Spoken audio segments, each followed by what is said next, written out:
The rain hammered against the glass walls of St. Aurora Hospital, turning Manhattan's night into a blur of silver streaks and sirens.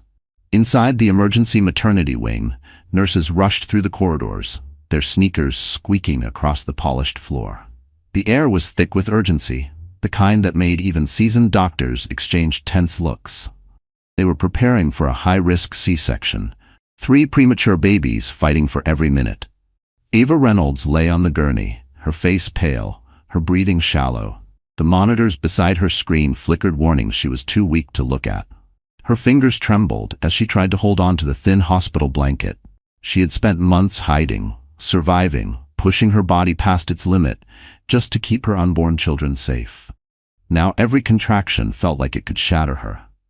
"Stay with us, Ava," a nurse whispered, squeezing her hand before they pushed her toward the operating room. Downstairs, the glass doors burst open with a violent crash. Declan Ward stormed in like a man possessed. His designer coat dripped rain onto the floor, his jaw clenched hard enough to crack. He slapped a handful of papers against the counter. "Where is she?" he snarled. "Ava Reynolds, my wife." The receptionist stiffened. "Sir, she's not listed as your wife." Declan slammed both palms down. "I don't care what she listed. I want access to her room now." People in the lobby stared. Security approached, trying to calm him, but Declan shoved them aside. His eyes were burning, not with concern, but with wounded pride and ugly jealousy. A man like him couldn't tolerate the idea of losing control, especially not to another man. Especially not to a richer man.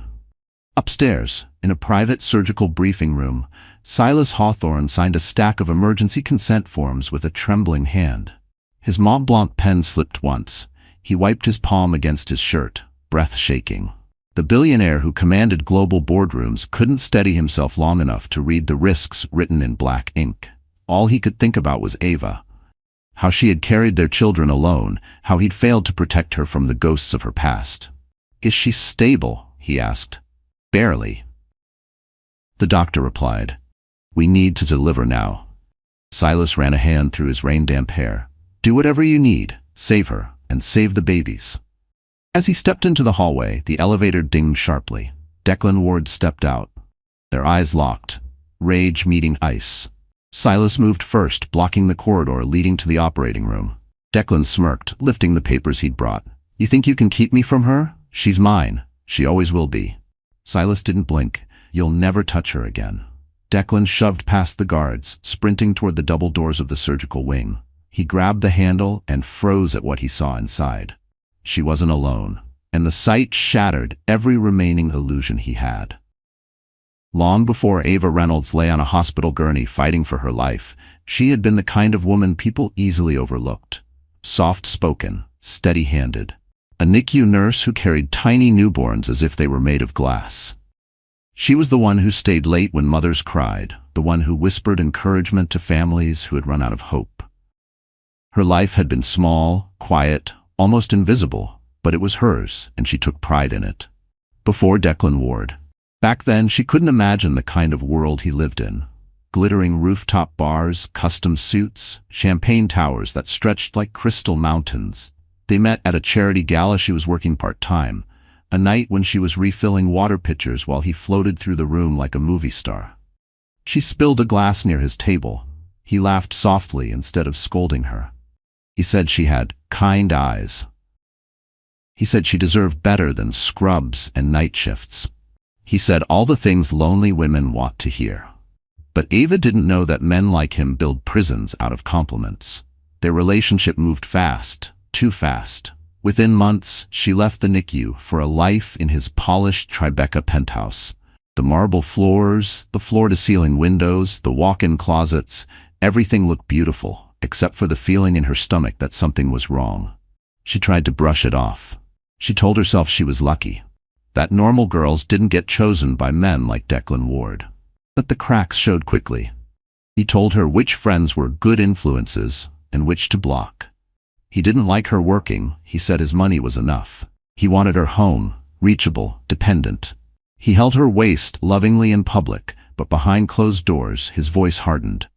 If she questioned anything, he accused her of being ungrateful. When she hesitated to have a child because she wanted to settle into married life first, he mocked her dreams.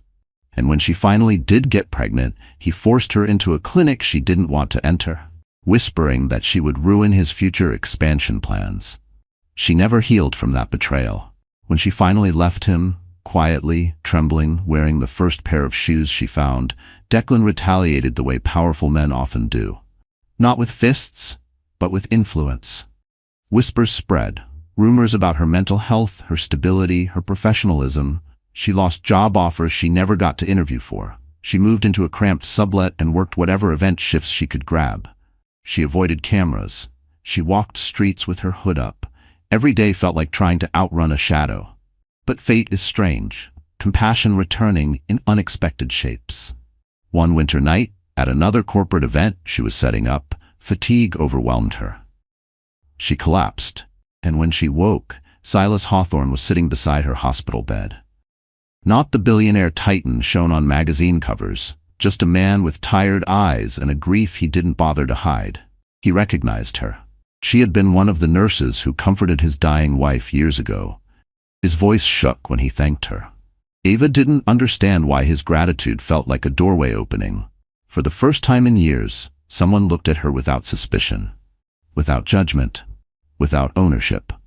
But she didn't know then that their lives would soon twist together in ways neither of them could predict, and that the past she thought she left behind was about to return with devastating force. Manhattan can be cruel to the weak and indulgent to the powerful. Ava learned that truth the hard way. In the months after leaving Declan, the city felt like an endless maze designed to swallow people like her. Women with shaking hands, empty bank accounts, and bruises no one could see. But that same city, cold and glittering, would later become the backdrop of her rebirth. Her new life took place far from the Tribeca penthouse she once called home. She now lived in a tiny walk-up studio in Washington Heights, where the radiator hissed at night and the window overlooked a fire escape instead of a skyline. The rent wasn't cheap, but it was the only place she could afford without Declan's money, without his rules. Some nights, when the street outside was loud with car horns and barking dogs, she pressed a pillow over her ears and whispered to herself, "Freedom has noise, control has silence." It helped her remember she made the right choice. But her days were spent in a far different world, a world she never expected to step into. After collapsing at the tech conference, Silas Hawthorne insisted she join his foundation as a project coordinator. The office was a glass tower on Park Avenue, with polished marble floors and elevators that moved like silk. She felt out of place the first day, clutching her thrift store purse while employees tapped on MacBook Pros and planned charity galas with calm confidence. Yet Silas made space for her. He didn't give her pity, he gave her dignity. He introduced her to everyone as an essential addition to our mission. He offered her a corner desk near the windows, where she could see Central Park stretching like an emerald blanket beneath the city's steel monuments. Some mornings, she arrived early just to watch the sunrise turn the skyscrapers gold. It was the first time in years she felt like she was moving forward instead of hiding. The foundation itself was a sanctuary compared to the luxury hell Declan once paraded her through. Silas's team, doctors, researchers, medical advocates, worked to improve neonatal care nationwide. They spoke Ava's old language: compassion, precision, calm under pressure. She found herself breathing easier around them, even laughing on mornings she thought she couldn't get out of bed. Still, she kept her past locked away, not out of shame but fear. Declan had long arms, longer influence, and a fury that could tear apart anything she rebuilt. The city's contrasts shaped the rhythm of her days. Mornings in corporate glass, nights in her tiny apartment. Lunchtime among executives, dinner from microwave trays. Emails about million-dollar donations, phone calls from debt collectors. And woven through all of it, the quiet presence of Silas. Sometimes a soft knock at her office door, sometimes a cup of tea left at her desk when she looked tired. But the biggest shift happened outside the office. Silas invited her to several high-profile medical galas, insisting her nursing background made her insights valuable. The events were held at places she once cleaned after hours: the Plaza Hotel ballroom, the rooftop lounge at the Peninsula, private penthouses overlooking Fifth Avenue. She stood among men in tailored suits and women in shimmering gowns, feeling like an intruder in someone else's dream. But Silas never let her fade into the shadows. He stayed close, introduced her to donors, made sure she had a seat at important tables. His presence wasn't domineering like Declan's. It was grounding, like a hand steadying the back of a chair. For the first time, Ava felt what safety might look like. What she didn't know was that Declan, miles away in his penthouse, was watching her rise through whispers and photos, and the storm brewing inside him would soon crash into her fragile new world. And when it did, Manhattan itself would feel smaller, darker, and far more dangerous. Declan Ward had always been the kind of man people whispered about, handsome in a cold, angular way, powerful in the rooms where money decided fate, and terrifyingly unpredictable when challenged. But beneath the polished exterior, there was a darker truth. Declan didn't love people. He possessed them, and losing possession felt to him like humiliation. After Ava left, his life didn't crumble immediately. At first, he told himself she would return. Women always came back to him, especially women he had rescued. But days turned into weeks, and his calls went unanswered. His emails bounced back. The door code to his penthouse stopped accepting her old combination. Instead of grief, something uglier took root. Offense. Fury. A man like him didn't get abandoned. He could have moved on. He could have replaced her with one of the many women who lingered around his business lunches or hotel openings. But Declan didn't want someone new. He wanted control back. So he hit where it hurt: her name, her reputation. With one phone call to a friendly editor, he started rumors that she had suffered emotional instability. A month later, the whispers spread through nursing networks.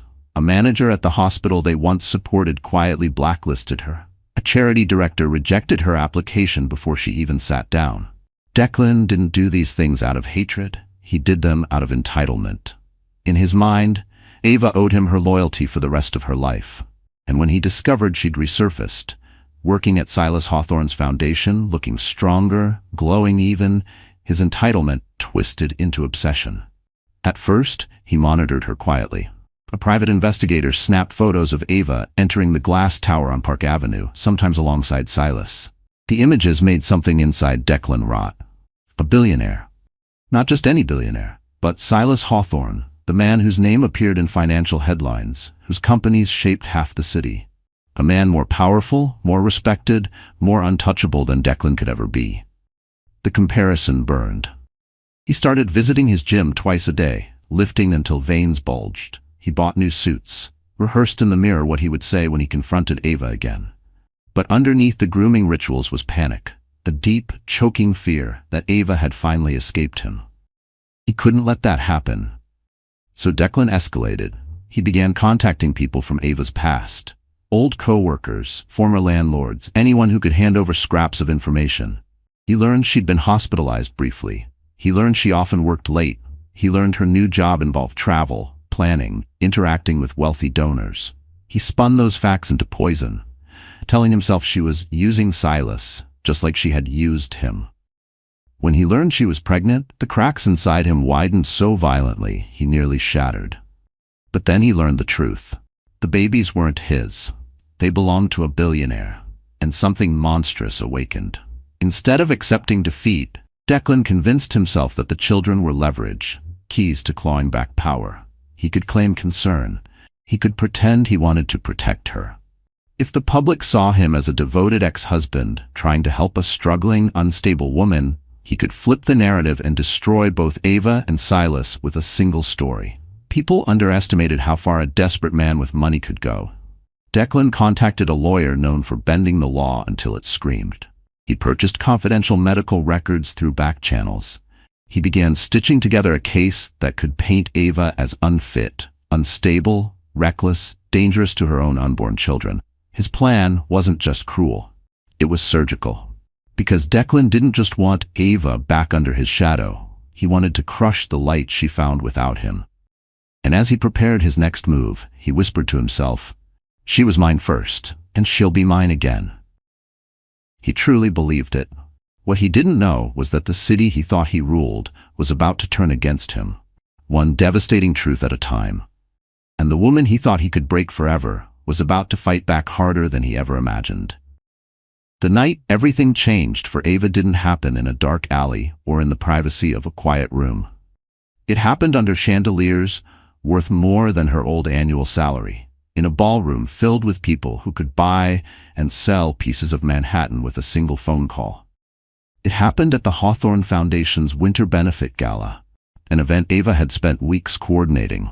It was supposed to be her professional comeback, the night she finally felt she belonged in a world that once treated her like an outsider. But it became something else entirely. The ballroom at the Plaza Hotel shimmered with gold accents and crystal stems. Waiters carried trays of champagne, and the Manhattan elite drifted through the room, laughing softly, exchanging deals disguised as politeness. Ava moved between tables, checking floral arrangements, escorting medical donors, making sure the lighting was perfect. Her dress wasn't designer, but Silas's assistant had helped her find one simple, elegant, and comfortable. Deep navy, with sleeves that hid how thin she had gotten. For the first hour, everything felt peaceful. Ava even caught Silas watching her from across the room while he spoke to a senator. His gaze held warmth, a question, maybe even admiration. Every time their eyes met, something fluttered in her chest. She wasn't sure she deserved the feeling, but she couldn't deny its gentle pull. Then the doors opened, and Declan Ward walked in. The air tightened, conversations thinned.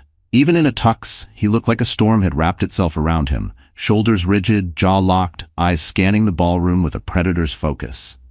It took him 5 seconds to spot Ava, 5 seconds to crush the breath from her lungs. She froze. The tray she was carrying trembled. He smiled. That same smile he used years ago when he first reeled her in, soft on the surface, sharpened underneath. "Good evening, sweetheart," he said, loud enough for nearby guests to turn. Ava's stomach dropped. "You don't belong here, Declan. Please leave." But Declan never did leave. He did scenes. He stepped closer, invading her space in a way that made her shrink back. "Relax," he murmured. "I just came to talk. You've been ignoring me for months. I'm worried about you." People stared. Cameras clicked. Gossip bloggers smelled blood. Ava tried to move past him, but Declan grabbed her wrist, not violently, but with the confidence of a man who believed no one would dare interfere. Silas did. He crossed the room so fast, guests drew back like curtains parting on a stage. His presence alone shifted the atmosphere, calm but fierce, quiet but commanding. When he reached Ava, he positioned himself slightly in front of her, not blocking her, but shielding her. "Let go of her," Silas said. Declan let out a laugh. "You the boyfriend, or just another checkbook she's using?" A murmur rippled through the crowd. Silas didn't raise his voice. Last warning. But Declan thrived on lines, especially crossing them. He turned toward the nearest photographer and announced loudly, "I'm here because I'm worried about my wife. She's unstable. She's been lying to everyone here." People gasped. Ava's chest tightened painfully. Declan wasn't just humiliating her. He was planting a story. "She's sick," Declan continued. "She shouldn't be working. She needs help." Ava felt her entire body go cold. It was the same tactic he used before, the same weapon that ruined her career. He was doing it again, but this time in front of Manhattan's elite. Before she could react, before Silas could pull her away, Declan leaned closer and whispered, "You thought you could hide from me? You're carrying secrets, Ava. And soon, they'll be public." His eyes slid briefly to her stomach. Her heart nearly stopped. He knew. Silas saw the fear in her face, and something inside him snapped. He stepped forward, blocking Declan entirely, voice low and deadly. "Leave, now, because if you don't, the next headline won't be about Ava. It'll be about you." Declan smirked, backing away slowly. "We'll see." The damage was done. And as the whisper spread around the ballroom, Ava realized Declan hadn't just shown up to embarrass her. He had shown up to declare war. And this time, he had nothing to lose. Ava didn't remember how she made it out of the ballroom. One moment she was standing under golden chandeliers. The next she was gripping the marble countertop of a restroom, trying not to collapse. Her breath came in short, painful bursts. Her vision blurred around the edges. The noise of the gala, whispers, camera shutters, murmurs, echoed in her mind like a haunting chorus. Declan had done it again. He had found her. He had humiliated her. He had planted seeds of doubt in front of the very people who finally respected her. Her reflection in the mirror looked like a stranger. Pale face, trembling lips, eyes glossy with fear. Not again, she whispered. Please. Not again. Her hands shook so violently she had to steady them against the sink. A soft knock on the door broke the silence. Ava? Silas's voice low and controlled but heavy with concern. Let me in. She didn't answer, she couldn't. The door opened anyway, slowly, carefully, as if he feared startling her. When he stepped inside, tuxedo jacket unbuttoned, his expression shifted from worry to heartbreak. He moved toward her but stopped a few feet away, giving her space. Ava? Breathe, he said gently. But breathing felt impossible. The room tilted, and tears finally spilled over. She pressed both hands to her face, sinking down until she sat on the cold tiled floor. Her body curled in on itself, as if trying to become small enough to disappear. Silas lowered himself to the floor too, keeping a respectful distance. You're safe, he said softly. He can't touch you here. She shook her head. It doesn't matter. He finds me. Every time. He ruins everything. Silas, I can't go through this again. I can't survive another. Her voice broke, the weight of years of fear crushing her. Silas's jaw tightened, not with anger at her, but at the man who had done this to her. He had seen trauma before. He had lived through his own. But seeing Ava crumble like this ignited something fierce inside him. Ava? He whispered. Look at me. She did, hesitantly. You didn't do anything wrong tonight. He did. And I won't let him keep taking pieces of you. Her throat closed with emotion. She wanted to believe him. God, she wanted to. But Declan's shadow felt endless. I'm pregnant, she finally whispered. The words slipped out, not as a confession, but as a surrender. Silas froze. For a moment he didn't breathe, didn't blink. The gala noise outside faded entirely. He stared at her as if trying to understand whether she meant what he thought she meant. You're pregnant? His voice was quiet, shaky. Ava nodded, tears spilling faster. Triplets. Silas's hand went to his mouth. And you were carrying this alone? I didn't want to drag you into my mess, she whispered. You have your company, your IPO, your life. You don't need. I need you alive, he said, the words bursting out before he could contain them. His voice cracked. Just slightly. Just enough for her to hear the truth. Ava blinked, stunned. She'd never heard desperation in his voice before. Not when his company faced a crisis. Not when reporters hounded him. But now, over her, he sounded like a man terrified of losing something irreplaceable. He moved closer, slowly extending his hand. Let me help you. Let me protect you. You don't have to hide from me. But Ava pulled back, hugging her knees to her chest. Declan will destroy you. He'll use the babies, the rumors, the past. He'll twist everything. He always wins. Silas leaned forward, voice low and certain. Not this time. Her tears stopped, not because she believed him, but because her body simply ran out. He finally reached for her hand. This time she didn't pull away. And for a moment on that bathroom floor, under harsh fluorescent lights, Ava allowed herself one fragile sliver of hope. She didn't know it yet, but Declan's attack had not broken her. It had awakened the fight inside her. And soon, the world would see a version of Ava Reynolds no one, not even Declan, was prepared for. The morning after the gala felt strangely quiet, as if the city was holding its breath. Ava woke in her tiny studio apartment, sunlight leaking through the blinds, her body still trembling from the night before. Her phone buzzed non-stop, missed calls, texts from coworkers, messages from journalists fishing for gossip. She didn't open any of them. She lay still, one hand over her stomach, whispering to the 3 fragile lives inside her. Hold on. Please hold on. A sharp knock broke her thoughts. For one terrifying moment, she froze. Declan. Her heart slammed against her ribs. She shuffled backward, grabbing her phone, ready to call 911. But then she heard a voice. Deep, calm, familiar. Ava? It's me. Silas. Relief flooded her body so fast she nearly collapsed. She unlocked the door and Silas stepped inside, carrying a paper bag from a small bakery downtown. But his face wasn't calm. He looked like a man who hadn't slept. I came as soon as I could, he said. We need to talk. Ava tensed. About last night? Silas, please. No, he cut in. About this.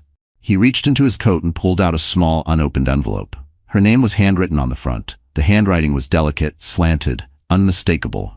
Ava's breath caught. This is from her? She whispered. Silas nodded, voice low. My wife left this for you. The room spun. Years ago, when Ava worked in the NICU, she had cared for Silas's wife, Elise Hawthorne, during her final weeks. Elise had been gentle, soft-spoken, always apologizing for taking up space, even as she fought for her life. Ava had held her hand during long nights, comforting her when the pain became unbearable. She never knew Elise wrote anything for her. "Silas? Why would she leave me something?" Ava asked, voice trembling. He swallowed hard. "She only wrote 3 letters before she passed. One to me, one to her sister, and one to you." Ava stared at the envelope, afraid to touch it. "What does it say?" Silas looked at her with an expression she had never seen on him, fear mixed with hope. "I don't know. I never opened it. She sealed it and told the nurse it was for the woman with steady hands and a gentle soul. She didn't know your name, but she knew you mattered." Ava couldn't breathe. With trembling fingers, she opened the envelope. The paper inside was thin, the ink slightly faded. Her eyes scanned the first lines, and her heart cracked open. "Dear nurse, if you are reading this, I am gone. But I need you to know something. My husband deserves a chance to love again. I need him to. Please don't let him close himself off forever." Ava covered her mouth. Silas watched her, eyes glistening, his composure unraveling. "Keep reading," he whispered. Ava continued, voice barely audible. "You have a kindness he will recognize, a steadiness he needs. If he finds you someday, don't be afraid to let him in." Tears blurred the rest of the words, but Ava understood enough. Elise had given them permission. No, she had blessed their path before it even began. Ava looked up, stunned, overwhelmed. "Silas, why did you show me this now?" His voice broke. "Because last night, when you told me you were pregnant, when I saw fear instead of joy in your eyes, I realized something.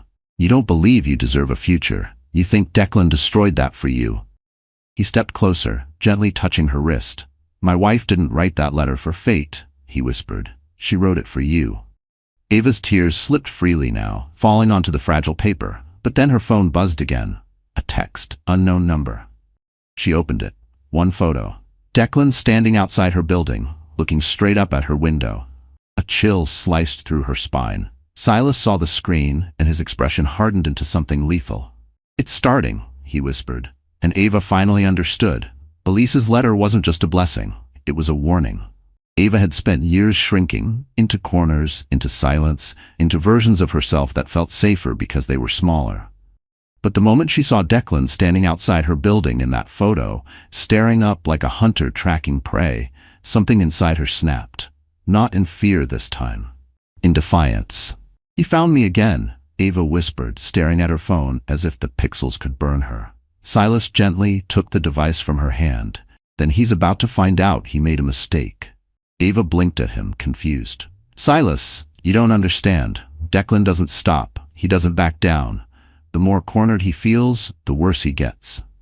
Silas gave her a long, steady look. "Then we stopped giving him corners to hide in."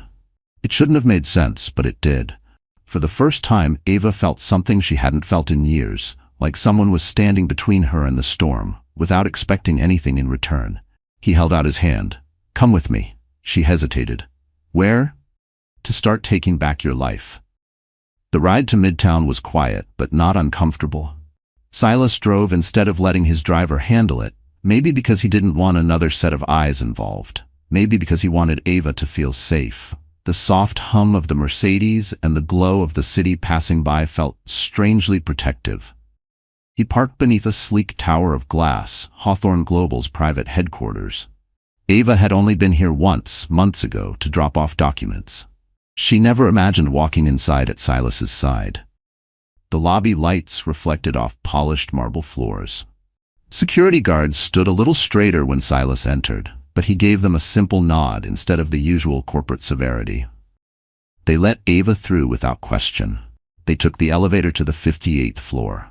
The doors opened into a conference suite bigger than her entire apartment. Floor-to-ceiling windows framed the Manhattan skyline like a living painting. Ava felt small again, but not powerless. The city looked different from up here. You could see how big the world really was, and how small men like Declan truly were. Silas gestured toward a chair. "Sit." Not an order, an invitation. On the table in front of her sat a laptop, several documents, and a sleek black folder stamped with the Hawthorne family crest. "What is all this?" she asked. Silas exhaled deeply. "Everything you need to protect yourself, legally, financially, physically." Ava frowned. "Silas, But he raised a hand gently. "Just listen," and she did. "There's a misconception about men like Declan," he began. "People think their power comes from money, but it doesn't. It comes from fear, from isolation, from convincing their victims that they're alone." His eyes softened.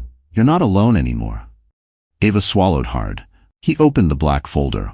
Inside were papers she didn't expect. Restraining order drafts, a security detail roster, a private investigator's report detailing Declan's recent movements, and a legal declaration of paternal responsibility, with Silas's signature already on it. Ava gasped. "Silas, what did you do?" He met her eyes. "I'm protecting the mother of my children." Her heart stuttered. No one had ever said words like that to her. Not with sincerity. Not with love disguised as steel. "But you don't have to. I want to." Ava felt something shift inside her, something heavy, something old. Fear didn't vanish entirely, but it loosened its grip enough for something new to bloom. Resolve. Silas stood and walked to a side cabinet. When he returned, he held a small velvet box, not a ring, but something else entirely. He opened it and revealed a delicate necklace with a simple, shining pendant. "This belonged to Elise," he said quietly. "She wanted you to have it someday." Ava's breath hitched. I can't." "She believed in you," Silas whispered. "And now I do too." He clasped it around her neck. It felt like armor. She looked at her reflection in the window. Messy hair, tired eyes, trembling hands, but with a spark she hadn't seen in years. Strength. Silas stepped beside her. "Ava, you've survived things most people couldn't. Now it's time to stop surviving." He touched her hand gently, "and start fighting back." Ava lifted her chin. For the first time in years, she believed she could. What she didn't know was that Declan, watching from his penthouse across the river, had already seen the lights turn on in Silas's office, and he was about to make one more deadly mistake. Underestimating the woman he thought he broke forever. The following week unfolded like a storm Ava didn't see coming, until she realized she was no longer the woman hiding from thunder. She was walking directly into it, chin raised, heart pounding, but unbroken. Silas had arranged everything quietly, methodically, with a strategist's precision and a protector's urgency. Ava didn't know where he found the time, but he seemed determined to put an entire army between her and Declan. And yet, it wasn't enough for Silas to shield her in private. He wanted the world to know the truth. It began with an invitation Ava didn't understand at first, a press conference hosted by the Hawthorne Foundation at the River Cafe overlooking the Brooklyn Bridge. She thought it would be about a new neonatal program, something medical or charitable. Instead, she walked into a venue filled with reporters, donors, cameras, and attention so thick it felt like the air itself was waiting for something explosive. She tugged at her sleeves nervously. "Silas, what is this?" He didn't answer immediately. He adjusted his cufflinks. "Mont Blanc," she reckoned, before turning to her with an expression she had never seen on him before. A mix of purpose and quiet fury. "It's time," he said. "People need to hear the truth from you, not him." Ava's breath caught. "No. Silas, I can't. If Declan sees me up there." "That's the point," he said softly. "He won't own your story anymore." Her pulse raced. "But the pregnancy?" "Will reveal nothing you're not ready for," he promised. "But the rumors he spread at the gala? The comments? The lies? Ava, you deserve a voice." She didn't think she had one, not anymore. But when Silas offered his hand, steady and warm, she took it. They walked together to the front of the room. The lights were bright, the murmurs rising as cameras clicked rapidly. Ava felt her throat tighten, but Silas stood just to her right, close enough for her to feel his presence, but far enough for her to speak on her own. A journalist called out, "Miss Reynolds, is it true your ex-husband claims you're mentally unstable?" Another voice, "Are you using the Hawthorne Foundation to rebuild your image?" A third, "Is it true you disappeared for months? Why?" The barrage hit her like bullets. Ava almost stepped back. Then she remembered Elise's letter resting in her purse, the words that said she had a gentle soul, and that Silas deserved a chance to love again. That tiny paper felt like a shield. She leaned toward the microphone. "My name is Ava Reynolds," she began, voice unsteady but audible, "and I'm here because someone has been trying to decide my story for me." The room fell silent. Ava continued, her voice strengthening as she spoke.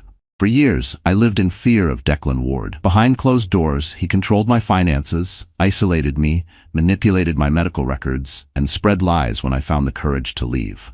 A ripple went through the crowd. Ava swallowed hard but kept going. I stayed quiet because I was ashamed, because I thought no one would believe me. Last week at the gala, he approached me publicly. He humiliated me. He tried to suggest I was unstable. She paused. Silas watched her, jaw tight, ready to jump in. But she held up a hand. "I'm not unstable," she said firmly. "I'm a survivor." Reporters leaned forward, pens ready. For the first time, I'm choosing myself. I'm choosing to speak, and I'm choosing to say his name, not because he deserves attention, but because I deserve freedom. Flashbulbs erupted. Ava's heart hammered. Something inside her cracked open, not like breaking, but like a shell falling away. She stepped back from the mic, trembling. Silas placed a hand on the small of her back. "You were perfect?" But before Ava could respond, someone shouted from the doorway, "Well, isn't this sweet?" The room turned. Declan Ward stood there, smirking, confident, flanked by two lawyers. Ava's blood went cold. Silas stepped in front of her instantly. The showdown they had feared was happening, here, in front of every camera in New York. And Declan's next words made the temperature of the room drop. "You forgot to mention the most important part of your story, Ava. Tell them who got you pregnant." Gasps filled the room. Ava felt the ground shift beneath her feet. Silas stiffened beside her. But the real shock was this. Ava realized Declan planned this moment all along. For a moment, the world stopped moving. Cameras froze mid-click. Coffee cups hovered half-lifted. Dozens of reporters stared wide-eyed at Declan Ward, their pens trembling, hungry for scandal. Ava felt her stomach twist so violently she had to grip the podium to keep from collapsing. Declan's voice, smooth and poisonous, echoed through the room like a venomous bell. "Go on, Ava," he taunted. "Tell them who the father is."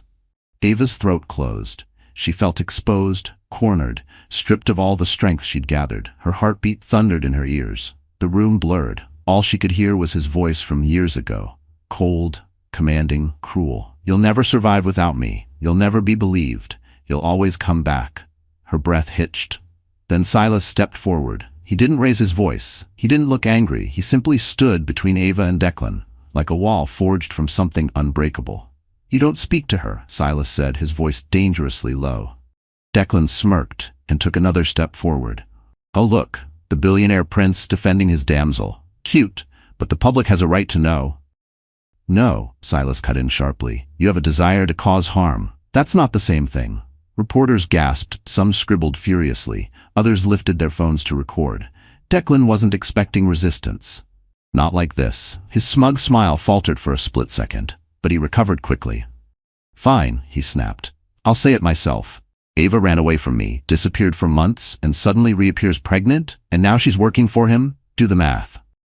A few cameras swung toward Ava. Shame rose in her chest like a wave, threatening to drown her. Her legs trembled. She wanted to run, hide, disappear. But then she saw Silas's reflection in the window behind the crowd. The way his jaw tensed. The way his shoulders squared. The way his entire body shifted closer like he was silently telling her, "You're not facing him alone anymore." Ava inhaled. Her trembling stopped. She stepped out from behind Silas. Her voice was soft at first. "Declan, stop." He raised an eyebrow, amused. "Finally finding your voice, sweetheart?" A flicker of old fear tried to surface, but Ava crushed it. "No, I'm finding yours." She lifted her chin. "The one you used to silence me all those years." The room went still. Ava steadied herself on the podium and continued. "Yes, I'm pregnant with triplets." Her voice shook, but she kept going. "And no, they're not yours. They were never yours. You lost the right to my life a long time ago." Silas swallowed hard behind her. Reporters leaned forward, breathless. Ava continued, louder now. "I didn't hide because I was ashamed. I hid because I was afraid. Afraid of you. Afraid of the man who controlled my life so tightly, I couldn't breathe." Her voice cracked. "But I'm not afraid anymore." A murmur of support rippled through the room. Declan's face darkened. "You think this changes anything?" he snapped. He held up a folder. "I have medical records, proof of instability, proof she's unfit." "Stolen records," a voice called from the back. Everyone turned. A woman in her 60s with silver hair and sharp eyes stepped forward. Deborah Collins, Silas's lead attorney, known in New York's legal world as a hurricane in heels. She held up her own folder. Those files were purchased illegally.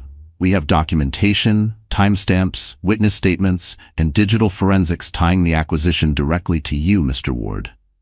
Declan blinked. Deborah continued, voice like steel wrapped in velvet.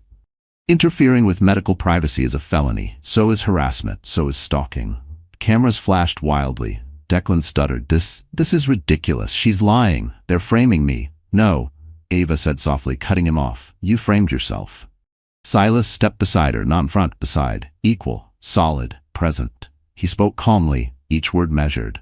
Leave her alone, because from this moment on, every move you make, every threat, every whisper will be recorded, reported, and prosecuted.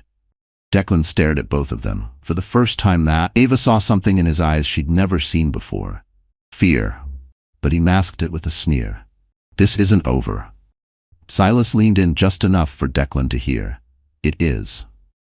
And as security moved toward Declan, cameras flashing like lightning, the room erupted, because the world had just witnessed the beginning of his downfall.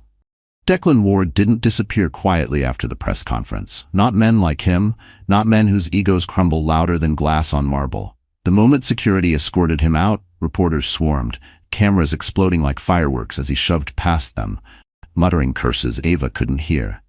But she didn't need to. She knew that look in his eyes. The look of a man who felt humiliated, cornered, and dangerously unpredictable. That night, Ava sat in Silas's car, hands trembling in her lap. The city lights streaked across the windows like gold scratches, each passing block tightening the knot in her chest. Silas kept glancing at her, worry etched in every line of his face. You don't have to talk, he said gently. Just breathe. But breathing felt like swallowing broken glass. Silas, this is going to get worse, she whispered. He didn't disagree. Instead, he reached across the console and intertwined their fingers. Whatever comes next, you're not facing it alone. She wanted to believe that. Wanted desperately to believe this wasn't one of those moments where hope slips through your fingers right when you need it most. But Ava had survived Declan before, and she knew the storm he carried inside him didn't pass. It detonated. When she finally reached her apartment, Silas didn't leave. He insisted on walking her upstairs. The hallway lights flickered as they approached her door. Ava noticed something immediately. Her welcome mat was crooked. Just slightly. But she never left it that way. Her heartbeat spiked. Silas, she whispered, stepping back. Someone's been here. He stiffened, positioning himself in front of her before gently testing the door handle. Unlocked. Ava's breath caught. Silas pushed the door open slowly. The apartment was dark, too quiet. Then, as he turned on the light, both of them froze. The place wasn't ransacked. Nothing was stolen. But every drawer was pulled open. Every cabinet door was ajar. Every photograph was turned face down. A message without words. A violation far deeper than theft. Ava's knees buckled, and Silas caught her before she hit the floor. She pressed both hands over her mouth, shaking violently. He was here, she whispered. He came here. Silas held her close, voice tight with fury. He won't ever come back. I promise. But Ava wasn't convinced. Declan didn't need to break things to break her. He only needed to remind her he could touch her life whenever he wished. The next morning, Deborah Collins arrived with 2 private security agents. She walked through the apartment like a seasoned crime scene analyst, her heels clicking with purpose. He's escalating, Deborah said. This wasn't random. This was psychological. Ava sat on the couch, wrapped in a blanket Silas brought from his car. He wants me to know he's watching. Silas paced the room, jaw clenched so tightly a muscle ticked. I'll hire 20 guards if I have to. She's not staying here another night. Deborah nodded. Agreed. Ava, pack whatever you need. You're moving into Silas's penthouse. Ava looked up, startled. I can't. It's too much. I don't want. This isn't about want, Deborah said softly. It's about safety. And right now, yours is compromised. Silas knelt in front of Ava, taking her hands. Ava, let me protect you. Her eyes filled with tears, not from fear this time, but from the shocking tenderness of his plea. No one had ever protected her without condition. She nodded. Silas exhaled shakily, relief flooding him. But before he could help her stand, Ava's phone buzzed. A text from an unknown number. One sentence. You shouldn't have embarrassed me. Silas read it over her shoulder, his face drained of color, replaced with a cold fury Ava had never seen on him before. Deborah grabbed the phone. He made his first mistake tonight. Now we make sure it's his last. But even as they prepared to move her out, Ava felt it deep in her bones. Declan wasn't finished. He was only beginning. And his next move would be far more dangerous than a broken boundary. Ava never imagined she would step inside Silas Hawthorne's penthouse as anything other than a visitor. But that night, she entered as someone in hiding. Someone in danger. Someone carrying 3 fragile lives and a past that refused to die quietly. The elevator opened directly into the penthouse living room, revealing a sweeping view of the Manhattan skyline. Glass walls framed the glowing city like a living, breathing painting. At another time, the sight would have taken her breath away. Tonight, she barely noticed it.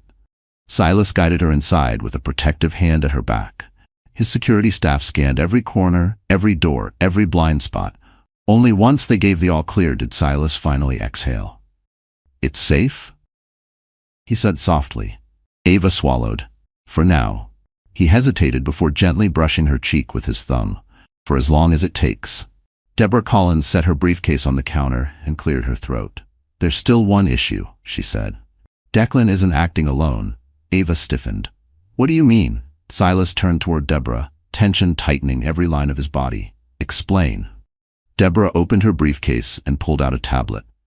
On the screen was a list. Security breach reports, internal emails, timestamps from surveillance logs. "There's a leak," she said. "Inside your company." Silas's jaw clenched. "Impossible." "My system is." "Not hacked," Deborah interrupted. "Compromised." She tapped one file. A name appeared. Noah Ellis, Silas's personal aide, the one who scheduled his meetings, coordinated his travel, and frequently interacted with Ava during her shifts at the foundation. He was soft-spoken, polite, and unfailingly efficient, the kind of person you never notice, because everything he touches works seamlessly. Ava's stomach twisted. "Noah? Why would he?" "Money," Deborah said. "Declan paid him, handsomely." Silas looked genuinely stunned. "Noah has been with me for 8 years, which is exactly why Declan targeted him," Deborah replied.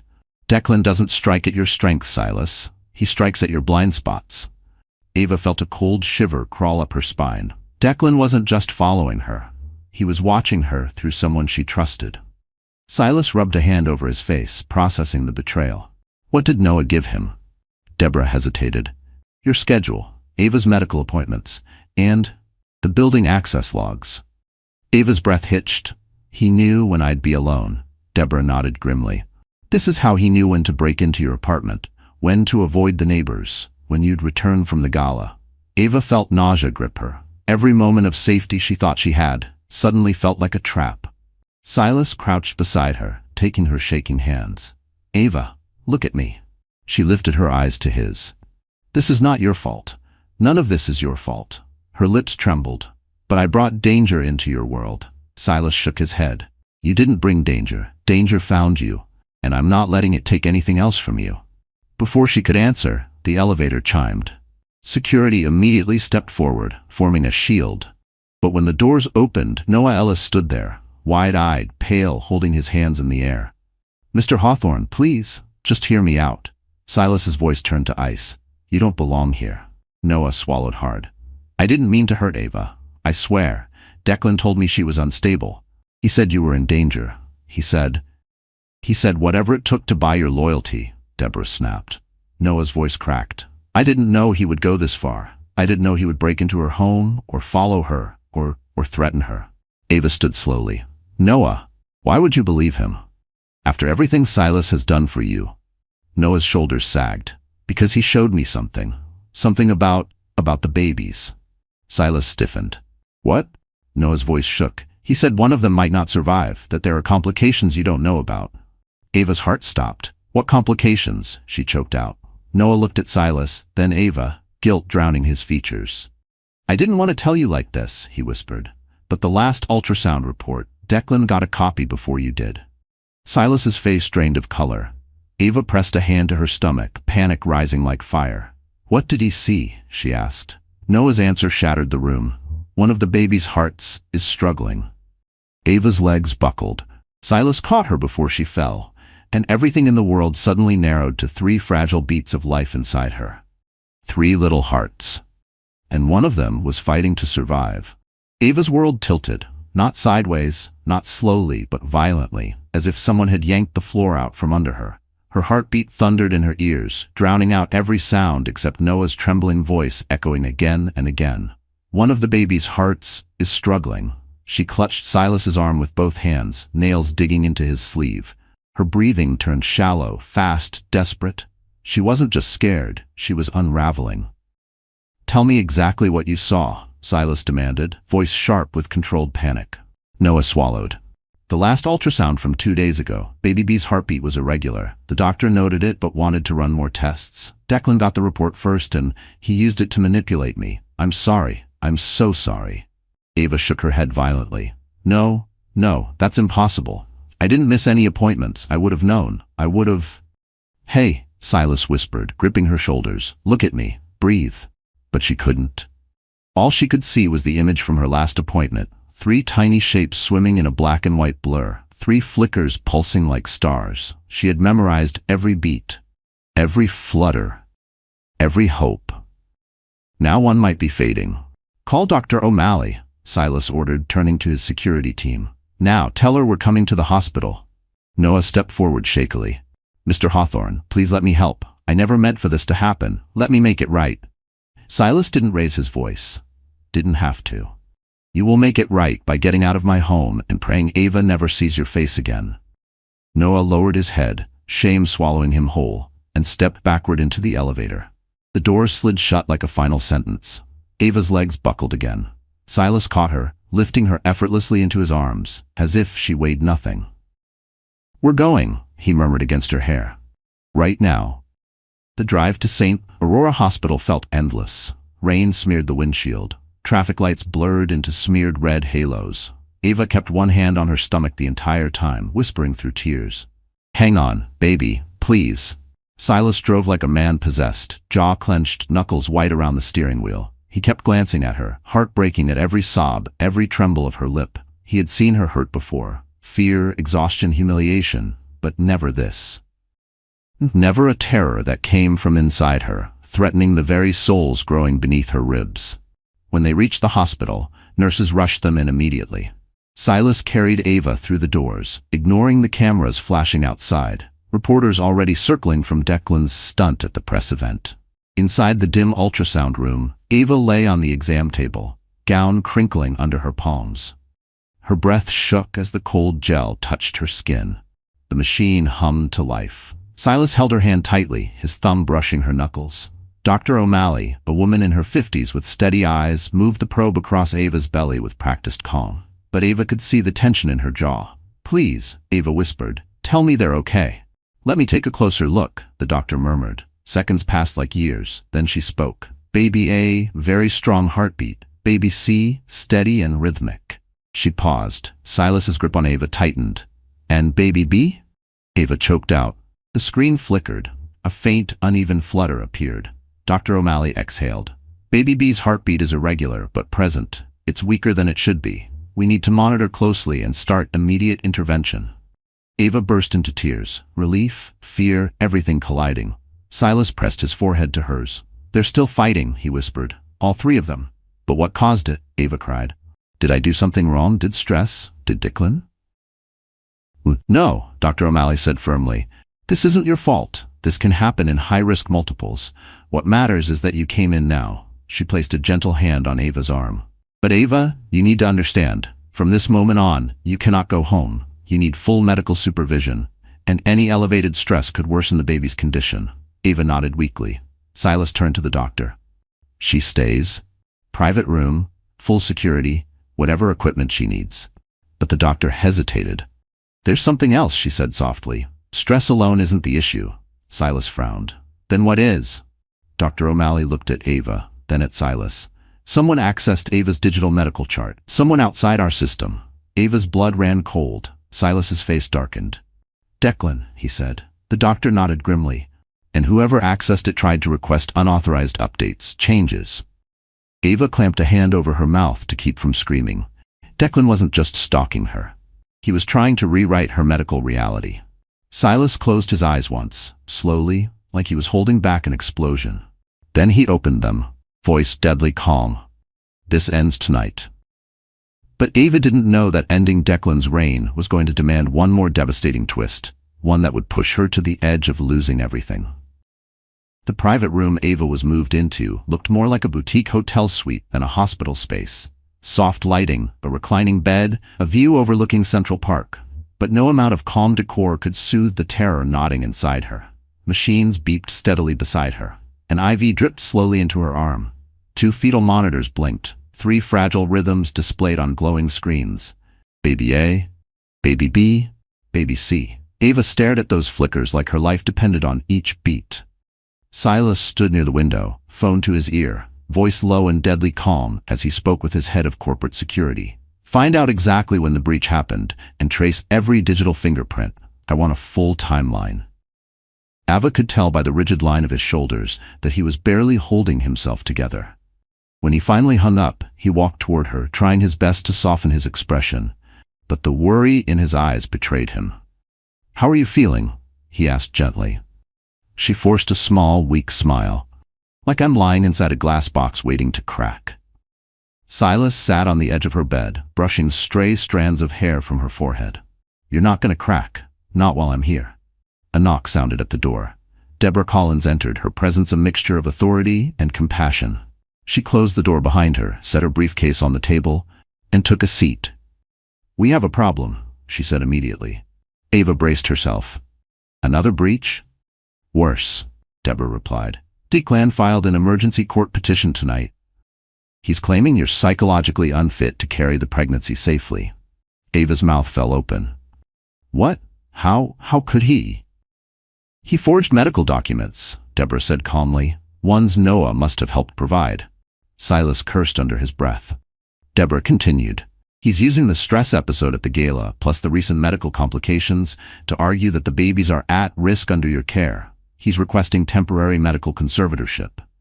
Ava felt the room spin. Conservatorship? That's insane. He wants legal control over my pregnancy? Deborah nodded gravely. Which would give him access to every medical decision and the right to override yours. Ava clutched her stomach instinctively, protective panic rising like fire. He can't take my babies. He can't control me again. Silas stood abruptly, voice steel. He won't. Not ever again. Deborah held up a hand. We can fight it, but that's not the worst part. She slid a document across the table. Declan has convinced the court to send a wellness evaluator here. Tonight. Ava's blood ran cold. No, I can't. I can't handle something like that right now. If they force me to talk, if I panic, my stress could harm the babies. That's what he's counting on, Deborah said quietly. Silas paced the room like a caged lion. He wants to push her into a breakdown so the evaluator files against her. Ava felt tears burn behind her eyes. Why is he doing this? Why go this far? Silas turned to her, voice trembling with anger and fear. Because losing control of you wasn't enough, he wants to destroy you. Another knock came at the door, a softer one, more hesitant. A security officer poked his head in. Mr. Hawthorne? Miss Collins? The evaluator is here. And sir, there's something else. Silas stiffened. What? The guard looked uneasy. Declan Ward is in the lobby. Ava's heart slammed against her ribs. He's demanding to be allowed up, the guard continued. He's shouting to reporters that you're hiding Ava and that she's a danger to herself and the pregnancy. Silas moved toward the door, but Deborah blocked him. Don't, she warned. He wants you to confront him. It strengthens his narrative. Ava shook her head violently, panic clawing at her throat. I can't see him, Silas. If he walks in here, I'll break. And if I break, the babies. He rushed to her side, taking both her hands, grounding her. You won't break, he whispered. You're stronger than he ever imagined, her voice cracked. But I'm scared. Silas leaned forward, forehead against hers. Then be scared. I'll carry the rest. Before she could answer, the door opened again. A woman in a gray suit stepped inside. The evaluator. Her expression was neutral, until she looked at Ava. Then her eyes softened. Ava Reynolds, she said gently. I'm here to help. Ava blinked. The woman lowered her voice. My sister was one of your NICU patients once. You saved her baby. Ava gasped. Silas looked stunned. Deborah whispered, this changes everything. But outside the room, Declan was shouting louder, angrier, desperate. And the evaluator's next words hinted at a truth that could shake everything. I know what men like Declan Ward are capable of. Ava's pulse stumbled. For the first time that night, the fear inside her shifted. Not into despair, but into a flicker of hope. For the first time since the nightmare began, Ava felt the air inside her chest shift, just slightly, just enough for a fragile breath. The evaluator, a woman with calm eyes and steady posture, stepped closer and gently closed the door behind her, sealing out the echoes of Declan's rage in the hallway. "My name is Mia Hargrove," she said softly. "I specialize in high-risk maternal wellness evaluations, but I'm not here because of Declan. I'm here because the court appointed me independently. He doesn't control me." Ava swallowed hard. "But he said he filed a petition. I thought—" "He filed it," Mia confirmed, "and I read it on my way here. It was alarming.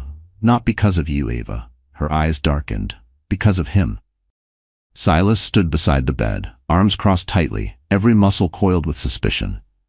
"What exactly did he tell the court?" Mia pulled a small folder from her bag. "He claims Ava is emotionally unstable, displaying erratic behavior, suffering delusions regarding the pregnancy, and refusing medical care. He submitted forged medical notes to support it." Ava felt disgust rise in her throat. "He's lying, every word." "I know," Mia said firmly. Ava blinked. "You do?" Mia nodded and took a slow breath, as if steadying herself before revealing something heavy. "My sister, Caroline, gave birth 8 years ago. Severe complications. Premature baby. NICU stay." She smiled gently. "You were her nurse." Ava's eyes widened.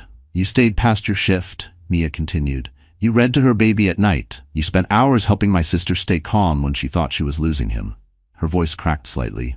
"You saved my nephew's life." Silas exhaled a long, relieved breath. Deborah Collins stopped writing in her legal pad, her gaze softening. Ava felt tears sting her eyes. I didn't know."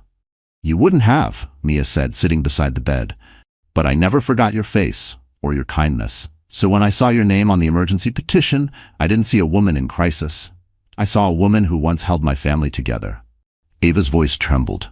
"And you believe me, even after everything Declan said?" Mia's expression hardened. "Declan Ward is exactly the kind of man who weaponizes fear and paperwork. I've evaluated dozens of cases involving abusers like him. His file reeked of coercion." She leaned forward. "Ava, I'm here to protect your rights, not take them."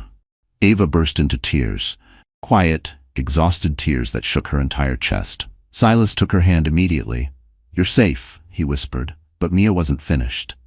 "There's something else," she said, turning to Deborah. "Declan didn't just forge records. He tried to manipulate the court system by claiming imminent danger to the fetuses. He requested emergency intervention to gain temporary control." Deborah cursed under her breath. "He's trying to force a precedent. If a judge grants that, Ava loses every decision." Silas's jaw tightened. "Over my dead body." Mia raised a calming hand. "That won't happen, because I've already submitted my initial evaluation to the court." Ava froze. "Already? But you just arrived." "I've been reviewing your actual medical files all day," Mia said. "The real ones, and I documented Declan's attempts to alter them." Silas's eyes widened. "So the court will see his petition as malicious," Mia finished. "It will weaken him, severely." Ava let out a shaky breath she felt like she'd been holding for months. "Thank you. Thank you so much." Mia gave her a soft smile. "You deserve peace, Ava, and you're not as alone as he wants you to believe." Before anyone could respond, a loud commotion erupted outside the door. Voices clashing, security shouting, reporters pushing boundaries. Silas instantly moved closer to Ava, protective instinct flaring. "What now?" A guard burst inside. "Sir, Mr. Ward is refusing to leave the premises. He's demanding access to Ava's room." Ava's heart lurched in terror. Deborah stood swiftly, eyes blazing. "This ends tonight. Mia, stay with Ava. Silas, come with me." But Mia placed a hand over Ava's trembling ones. Her voice dropped to a whisper. "Ava, you need to hear this. Declan didn't just come to harass you tonight." Ava stiffened. Mia hesitated, then said the words that made Ava's blood turn to ice. "He's petitioning for an emergency order that would force you into a psychiatric evaluation under custody." Ava gasped, clutching her stomach. Silas froze mid-step. "He wants to institutionalize you," Mia whispered. "Immediately." Ava's pulse exploded into panic. Fear, sharp, suffocating primal, flooded her entire being, but Mia tightened her grip. "Listen to me," she said urgently. "He plans to break you." Then she leaned closer. but he has no idea how close he is to destroying himself. Ava felt as if the temperature in the room dropped 10 degrees. Institutionalized. The word echoed in her head like a scream trapped underwater.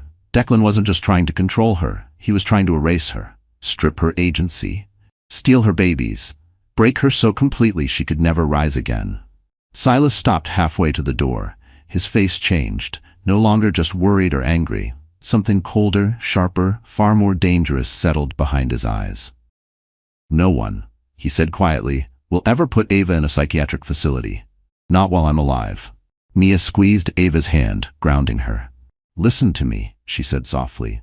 "Declan is desperate. Men like him escalate right before they fall apart, and that's exactly what's happening."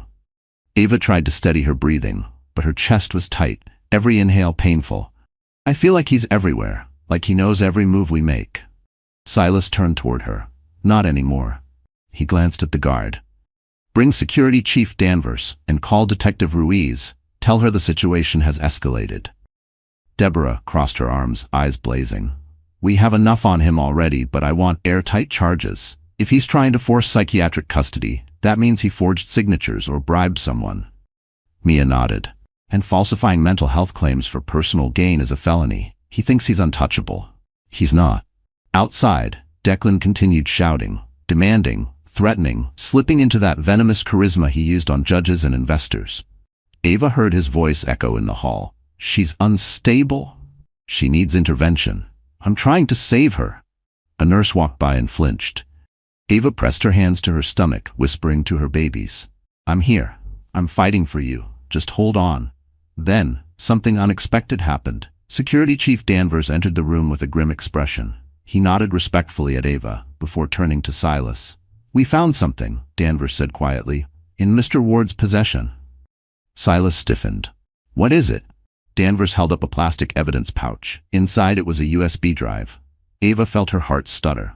"What's on it?" she asked. The chief hesitated. "Encrypted medical files. Not just yours. Dr. O'Malley's login was used. There are attempts to alter fetal reports." Ava's breath hitched. "He tried to change my baby's medical records again?"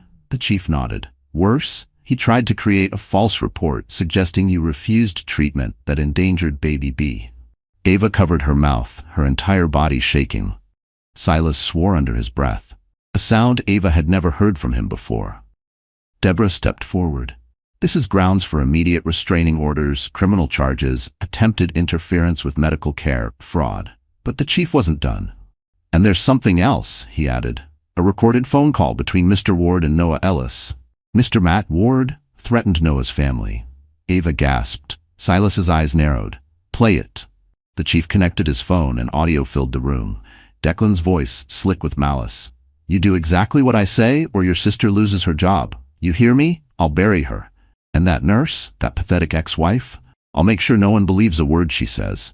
I'll have her declared unfit before the week is over." Ava's tears slipped silently down her cheeks. Deborah's face darkened. "He extorted Noah. That gives us more leverage than I ever hoped for." But Mia leaned forward, voice icy calm. "And that's not all. Someone leaked Declan's petition to the court ethics board. They are reviewing him for malicious filing." Ava blinked through tears. "Someone leaked it? Go." Mia gave a small, secretive smile. "Let's just say you're not the only one he underestimated. Some of his own contacts are turning on him." Silas exhaled a controlled, dangerous sound. "He's unraveling." Danvers nodded. "And his presence downstairs is making it worse. Reporters are documenting everything." Mia squeezed Ava's hand again. "This is the moment men like Declan slip, and they slip big." But before anyone could respond, a nurse rushed in, face pale. "Mr. Hawthorne," she whispered urgently, "you need to see this." Silas tensed. "What's wrong?" She pointed to the monitor displaying Ava's fetal heartbeats. Baby B's line flickered, erratic, weak, failing. Ava's world narrowed to a pinpoint. "No," she whispered, gripping the bed rails. "No, please." Silas moved instantly to her side, calling for the doctor, for help, for anything. As alarms began to sound, and Ava realized with horrifying clarity, Declan wasn't just trying to break her mind, he was pushing her body to its limit. And now one of her babies was paying the price. The alarm was shrill, high, piercing, relentless. It sliced through the hospital room like a blade. Ava's breath hitched as the fetal monitor for baby B pulsed red. its once steady flicker now dipping sharply, irregular, like a flame struggling against the wind. "Silas," she whispered, voice cracking in terror. The heartbeat, it's dropping. Silas was already at her side, his hands shaking as he pressed the call button for emergency assistance. "Doctor, we need help in here. Now."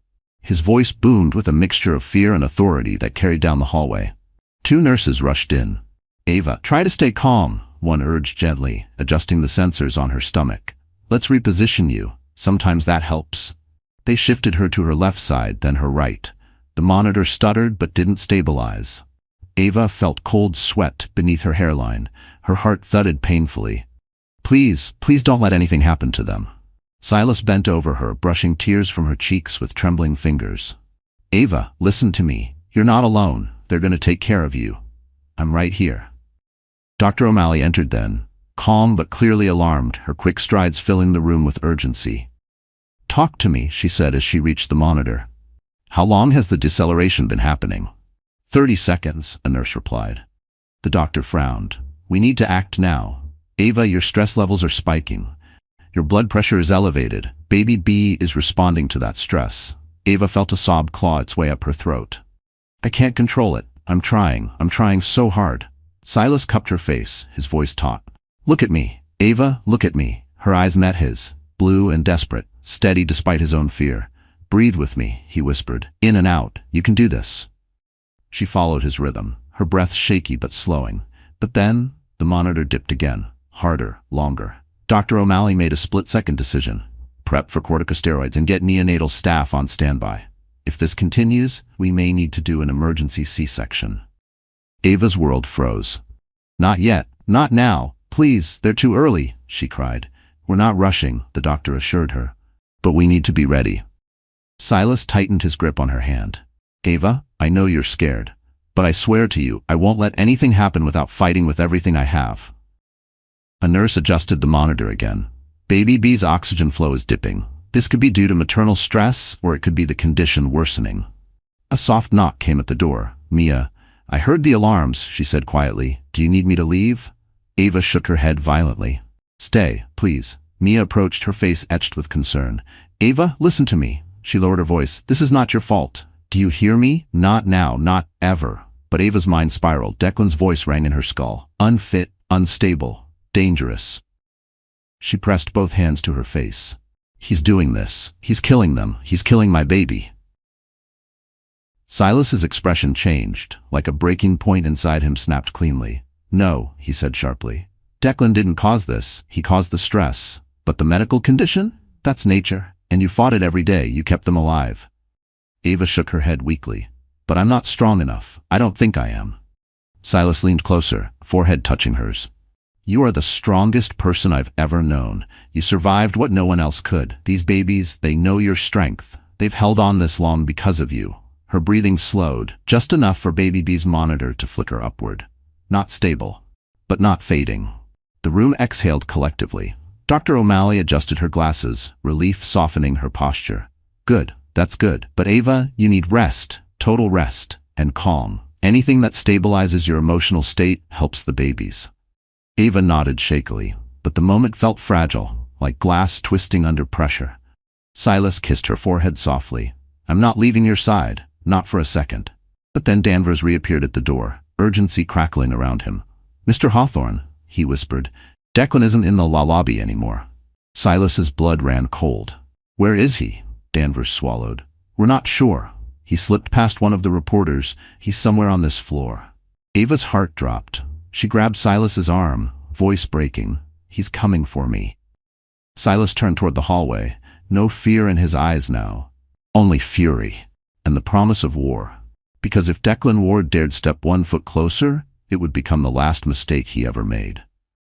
The moment Danvers said the words, "He's somewhere on this floor," every instinct in Ava's body screamed danger. Her pulse pounded so hard the fetal monitors flickered in response, and she forced herself to breathe, terrified of triggering another drop in Baby B's heartbeat. Silas moved instantly, placing himself between Ava and the door, as if he expected Declan to burst in at any second. "Danvers, lock down the entire wing," he ordered. "No one enters without clearance from me or Dr. O'Malley." Danvers nodded sharply and disappeared into the hallway, his voice already echoing orders to hospital security. Mia stepped closer to Ava, laying a grounding hand on her arm. "Remember what the doctor said. Your safety and calm matter most. Let us handle him." Ava nodded, though her whole body trembled. "He won't stop," she whispered. "Not until he gets what he wants." Silas turned back to her, eyes burning with fierce protectiveness. Then he's about to learn that he picked the wrong people to terrorize. Before Ava could respond, a commotion erupted outside. The clash of hurried footsteps, raised voices, the sharp bark of security commands. Silas stiffened, listening intently. A nurse rushed in, pale and breathless. "He's on the east end of the ward, trying to open patient doors." Ava's stomach flipped. "He's trying to get into rooms?" The nurse nodded shakily. "He's shouting your name and threatening staff." Silas's hands clenched into fists. "I'm going out there." Ava grabbed his wrist. "No, Silas, please. If he provokes you, he'll twist it. He'll say you attacked him, that you're dangerous." Her voice broke. "He wants you angry. He needs you angry." Silas softened, leaning down to kiss her forehead. "I won't give him what he wants. I'll give him what he deserves." Mia stepped forward. "Wait, let me go first." Both Ava and Silas stared at her. Mia explained, "Declan's tactic is psychological escalation. He's expecting a confrontation with someone he can bait, Silas especially. But he doesn't expect someone like me. Someone calm. Someone he can't intimidate." Ava shook her head. "He's dangerous."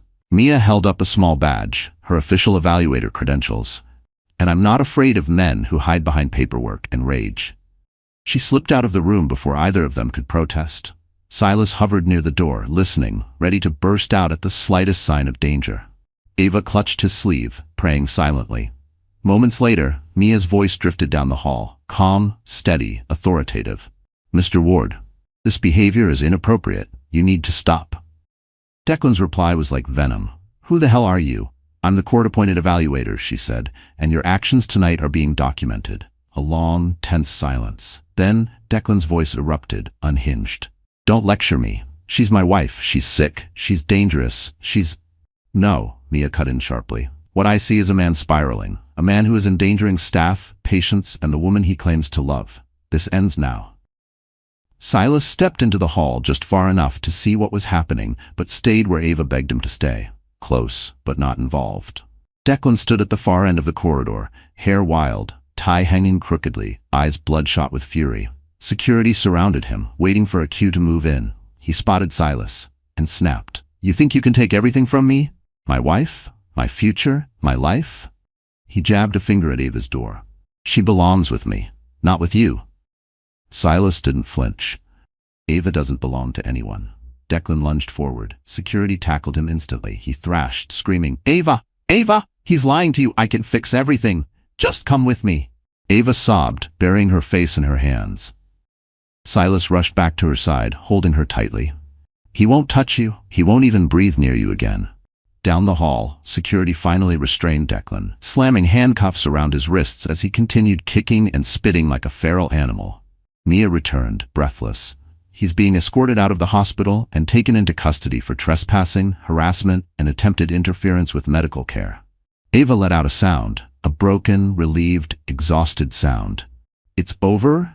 Mia exchanged a look with Silas. "Not yet," she said softly, "but this is the beginning of the end." Ava looked at Silas, eyes full of fear and hope mingled together. "Then I'll hold on," she whispered, hand over her stomach. "For them." Silas kissed her knuckles gently. "And I'll destroy anyone who tries to take them from you." Outside, as Declan was dragged away screaming her name, Ava realized something profoundly simple. The next move wasn't his, it was hers. The hospital felt quieter after Declan was dragged out, but the silence wasn't peace. It was the heavy, trembling quiet that follows an earthquake, when everyone waits to see if another wave will hit. Ava lay back against her pillows, utterly drained, her hand resting protectively over the 3 small lives inside her. The monitor beside her steadied again, Baby B's heartbeat still fragile, but holding.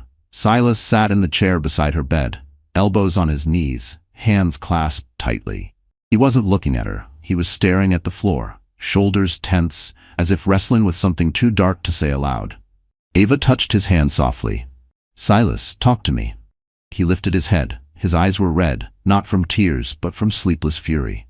"Ava, you could have died tonight. Our babies, they could have." He broke off, jaw clenching. "I should have stopped him sooner. I should have seen this coming." Ava shook her head. "You protected me. You saved us." Before Silas could respond, Deborah strode into the room, tablet in hand, her heels clicking like punctuation marks against the floor. Mia followed close behind. "We need to update you both," Deborah said, her voice unusually sharp. "This is bigger than we thought." Silas straightened. "What now?" Deborah tapped the screen. "Declan didn't just breach your medical data or stalk Ava. He bribed a clerk in the courthouse to fast-track his petition." Ava felt a chill crawl across her skin. "Bribed? How much?" "Enough," Deborah answered grimly. "But money isn't the issue. The issue is leverage." The clerk was drowning in debt. Declan preyed on desperation. Mia folded her arms. "This confirms everything we suspected: coercion, fraud, malicious intent. The ethics board is already moving, and now the district attorney wants statements." Silas leaned forward. "How strong is our case?" Deborah smiled, a slow, razor-sharp smile. "Ironclad. Declan left fingerprints on every crime he committed. He was sloppy because he was desperate. And men who spiral like he did always make the same fatal mistake." She raised a brow. "They underestimate the woman they're obsessed with." Ava swallowed hard. "What happens now?" Deborah sat on the edge of the bed. "The DA is preparing multiple charges: attempted medical fraud, harassment and stalking, extortion of a medical aid, attempted interference in fetal medical care, trespassing in a secured hospital wing, possibly more as evidence is processed." Ava covered her mouth, overwhelmed. "He won't get out of this, will he?" "No." Deborah's tone was final. "Not this time." Mia added, "And your statement at the press conference earlier? It actually helped. It proved you're coherent, strong, and credible. The court will take that into account." Ava felt a strange, trembling warmth flood her chest. She wasn't just surviving anymore, she was being believed. Silas reached for her hand. "I told you." He was done the moment he stepped foot in this hospital. But just then, Danvers reappeared at the door. His expression was different this time. Relieved, almost triumphant. "Mr. Hawthorne," he said, "you'll want to see this." He held up his phone. On the screen was a live stream from the lobby. Reporters crowded near the exit as police escorted Declan out in handcuffs, his hair disheveled, his face twisted in manic fury. Flashing cameras lit the scene like lightning. A reporter shouted, "Mr. Ward, any comment on your arrest?" Declan screamed, "She did this to me. She's mine. That woman ruined me." Police shoved him into the back of the squad car as crowd noises echoed through the speakers. Ava's hand flew to her chest. She hadn't expected to feel this way. Shaken, emotional, but also lighter, as if the weight he'd pressed on her for years had finally cracked. Silas exhaled slowly, tension easing from his shoulders. "It's over." But Mia raised a hand gently. "Tonight was a victory, but the real battle is making sure he stays away forever." Ava nodded. "And I'll do whatever it takes." Deborah softened her voice. "You already did the hardest part, Ava. You spoke. You fought. And now, the law will handle the rest." Ava turned to Silas, tears filling her eyes, not from fear this time, but from something else. Something new. "Silas, we're safe, right?" He took her face in his hands, pressed his forehead to hers, and whispered, "As long as I breathe, you and our children will always be safe." For the first time in years, Ava believed it. Declan was falling, and she was finally rising. The next 72 hours inside St. Aurora Hospital felt like an eternity, wrapped inside a heartbeat. Declan's arrest created a protective shield around Ava's world. No more shouting in hallways, no more threats, no more shadows waiting outside her door. But even with him gone, her nerves remained frayed, stretched thin from months of terror and the fragile life fluttering inside her. Baby B's heartbeat continued to waver, better than before, but still delicate. Nurses checked on her every hour. Dr. O'Malley adjusted her medication, ordered new scans, and spent long stretches sitting by Ava's side, explaining every chart with patience. Through it all, Silas never left. He slept in the reclining chair beside her bed, sometimes with his head resting by her hip, sometimes with his hand wrapped around hers, as if afraid she'd disappear. When she woke shaking from a nightmare, he was there. When she cried silently into her pillow, he was there. When the babies kicked, he grinned like a man witnessing a miracle. On the third morning, soft winter sunlight spilled into the room, warming Ava's face. She blinked awake to find Silas studying her, his elbows on the mattress, his expression soft and aching. "Morning," he whispered. Her throat tightened. "You should rest. You haven't slept more than an hour." "I rest when you rest," he murmured. She reached up and brushed her fingers along his jaw, a simple gesture that carried 1,000 unspoken words. He leaned into her touch. A gentle knock interrupted them. Deborah entered with a small smile, followed by Mia. "We have news," Deborah said. Ava braced herself. "Good or bad?" "Good," Mia answered. "Declan's petition has been thrown out. Permanently, and the judge issued a protective order so strict he won't even be allowed within 5 city blocks of this hospital or any future residents." Ava let out a trembling exhale. "Thank God," Deborah added. "The DA is moving forward with charges. With the evidence we have, he won't see the outside of a courtroom for a long time." Silas's hand tightened around Ava's. "It's over. Really over." Ava closed her eyes as silent tears spilled down her cheeks. Tears not of fear this time, but release, relief, healing. Mia sat beside her. "Ava, I want you to hear something important. You're safe, you're strong, and you're not alone anymore." Ava nodded, her whole body trembling. "Thank you, all of you." When they left, the room settled into a quiet warmth. Ava turned toward Silas, wiping tears from her cheeks. "Silas, everything that happened, it feels too big, too much, and I don't know what comes next." Silas shifted closer, brushing a strand of hair from her forehead. "I do." She frowned gently. "What do you mean?" He reached into the drawer beside him and pulled out a small velvet box, navy blue, worn at the edges as if he'd carried it for weeks. Ava covered her mouth. "Silas, don't panic," he whispered with a smile. "Just listen." He opened the box to reveal a ring, not large, not flashy, but stunning in its simplicity.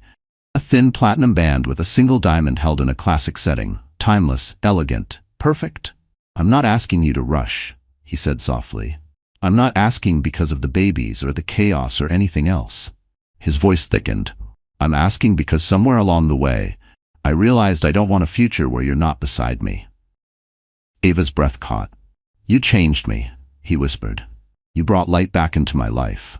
And I want to spend whatever years I have showing you what real safety, real love, real peace feels like." A sob escaped her lips. Silas took her hand, his thumb trembling over her knuckles. "Ava Reynolds, will you marry me?" Ava looked into his eyes, steady, loyal, full of a love she once believed she'd never deserve. She nodded, tears streaming. "Yes, yes, Silas, I will." He kissed her, gentle, careful, full of promise. The monitors hummed softly beside them, 3 heartbeats flickering on the screen like tiny stars.